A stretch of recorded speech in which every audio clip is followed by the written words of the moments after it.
അപ്പൊ എന്താണ് ഈ പട്ടം വരത്തില്ലെന്നല്ലേ വാ പറഞ്ഞുതരാം. അപ്പൊ നമുക്ക് ഇന്നത്തെ വീഡിയോ ഉണ്ടാലോ. എൻ്റെ ടീച്ചിങ് പ്രാക്ടീസ് ഒരുപാട് കളറാക്കിയ ഒരു സ്കൂളാണിത്. ആ സ്കൂളിലെ മക്കളെ വീണ്ടും കാണാൻ പോവുകയാണ് ഞാൻ. കാണാൻ പോവുക മാത്രമല്ല, അവരെ പഠിപ്പിക്കാൻ പോവുകയാണ്, അവരെ ക്ലാസ് ടീച്ചറായിട്ട്. 3 ദിവസത്തേക്കാണെങ്കിലും അവരെ വീണ്ടും കാണാൻ പറ്റുന്നതിൽ ഒരുപാട് സന്തോഷമാണ്. അങ്ങനെ രാവിലെ ഞാൻ സ്കൂളിലെത്തി എൻ്റെ ക്ലാസ് റൂമും ബെഞ്ചും ഒക്കെ ഒന്ന് അറേഞ്ച് ചെയ്തിട്ട് അപ്പോഴാണ് ഞാൻ ഈ ഒരു മിനി അക്വേറിയം കാണുന്നത്. എന്ത് ഭംഗിയാണല്ലേ.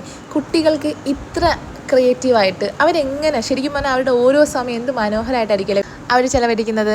ശരിക്കും പറഞ്ഞാൽ ഇതൊക്കെയാണ് ഒരു സർഗാത്മക ക്ലാസ് റൂം. ക്യാമറയെ ഓണാക്കി അരമണിക്കൂറായി ആരാദ്യം വരും. ആദ്യം വന്നതാണ് സോദയും ഫാത്തിമയും. പക്ഷേ എന്നെ കണ്ടിട്ട് അവർക്ക് ഒരു മൈൻഡും ഇല്ല. ഞാൻ എന്തൊക്കെയോ പ്രതീക്ഷിച്ചു, കാരണം അവർക്ക് മുന്നേ അറിയാമായിരുന്നു ഞാൻ വരുമെന്ന്. അങ്ങനെ ഞാൻ സ്വയം എന്നെ തന്നെ മൈൻഡ് ചെയ്ത് പിന്നീട് എല്ലാവരും എത്തി.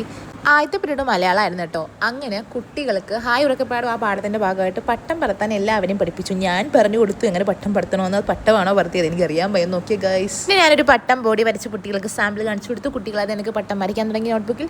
പിന്നീട് എന്താ സംഭവിച്ചു നിങ്ങൾക്ക് കാണണ്ടേ? വാ കണ്ടു നോക്കാം. എൻ്റെ പട്ടം ഒറ്റയ്ക്കാന്ന് പറഞ്ഞു സുഹൃത ബോഡി വന്ന് പട്ടം വര തുടങ്ങി. പിന്നെ ചറ പറ കുട്ടികൾ ഓരോരുത്തരായിട്ടൊന്ന് പട്ടം വര തുടങ്ങി. അങ്ങനെ മൊത്തത്തിൽ എല്ലാവരുടെയും പട്ടം ആ ബോഡി വന്നെന്ന് പറയാം. നിങ്ങൾക്ക് കാണണ്ടേ എല്ലാവരുടെയും പട്ടം ഫൈനൽ ലുക്ക്. അതിനായി അടുത്ത വീഡിയോ വെയിറ്റ് ചെയ്യാം. അത്രയേ ഉള്ളൂ. ബൈ.